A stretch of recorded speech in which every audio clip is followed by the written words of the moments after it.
Hello, welcome back to the reading of the poem of the Man God, written by Maria Valtorta, Volume 2. Chapter 256. Jesus goes up Mount Carmel with his cousin James. 19th August 1945. Evangelize in the plain of Esdraelon until I come back. Jesus orders his apostles on a clear morning, while they are taking a little food, some bread and fruit, on the banks of the Kishon. The apostles do not appear to be very enthusiastic, but Jesus comforts them, telling them how to behave. And he concludes, "In any case, you have my mother with you. She will give you good advice. Go to Johannan's peasants, and on the Sabbath endeavor to speak to Doris's peasants. Give them some assistance, and console the old relative of Margium, giving him news of the boy, and tell him that we will take him, his grandson, for the Feast of Tabernacles. Give those poor people very much, everything you have. Tell them everything you know. Give them all the love you can, all the money we have.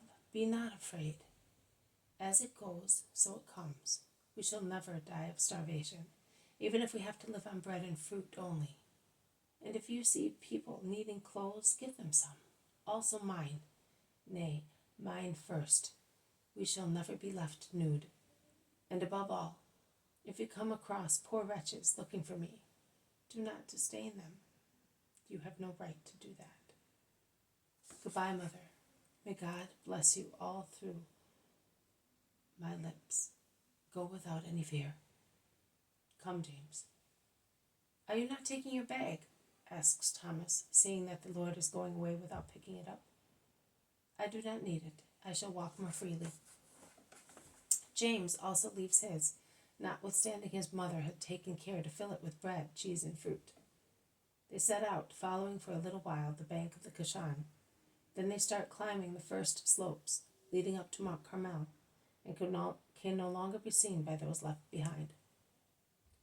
"Mother, we are now in your hands. Guide us, because we are not capable of doing anything," confesses Peter humbly. Mary smiles reassuringly and says, "It is very simple. All you need do is obey his orders, and you will do everything very well. Let us go." Jesus is climbing with his cousin and does not speak. Neither does James. Jesus is engrossed in thought. James, who feels he is on the threshold of a revelation, is full of reverential love, of spiritual tremor, and looks now and again at Jesus, whose pensive, solemn face brightens up now and again with a smile. James looks at him as he would look at God, not yet incarnate, and shining in his immense majesty.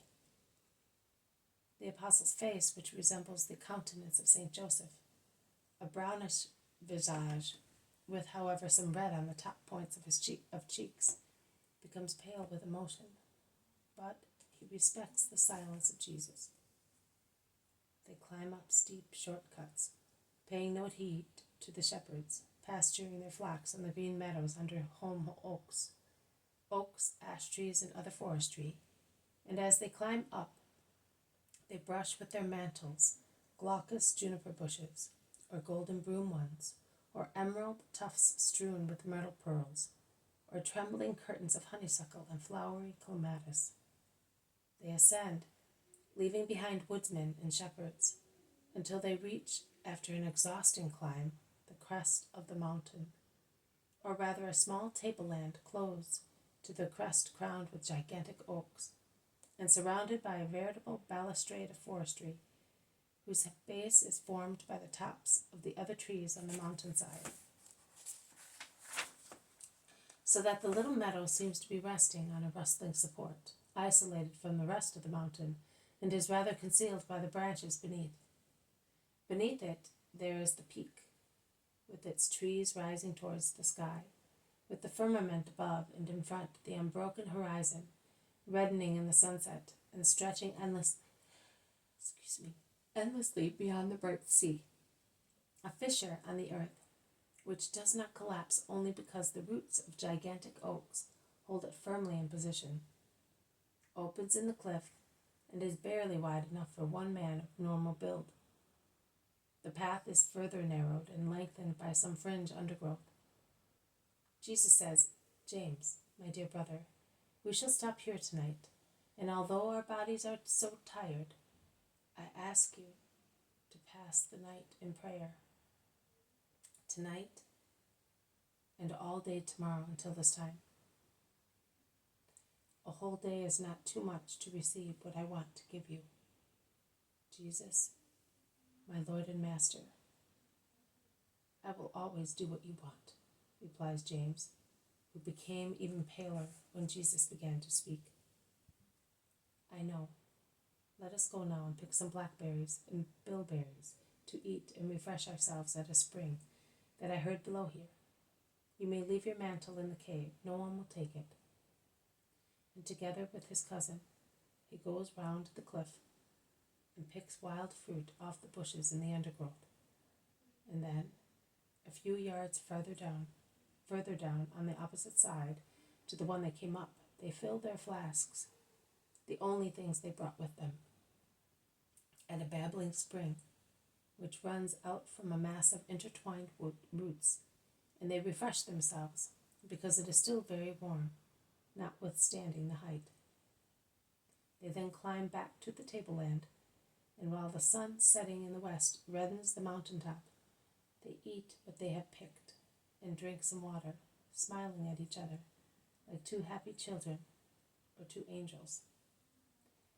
They speak only a few words, a remembrance of those left down in the plain, an exclamation admiring the infinite beauty of the day, the names of two mothers, nothing else. Then Jesus draws his cousin towards himself, and James takes John's habitual posture, his head resting on the upper part of Jesus' chest, one arm hanging loose, the other hand in that of his cousin. They remain thus, while in the dusk, birds twitter loudly in the thicket.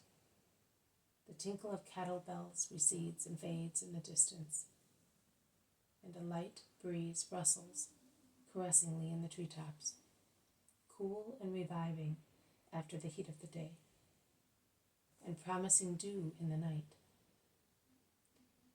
They remain thus for a long time, and I think that only their lips are silent, whilst their souls, more active than ever, are engaged in supernatural conversation.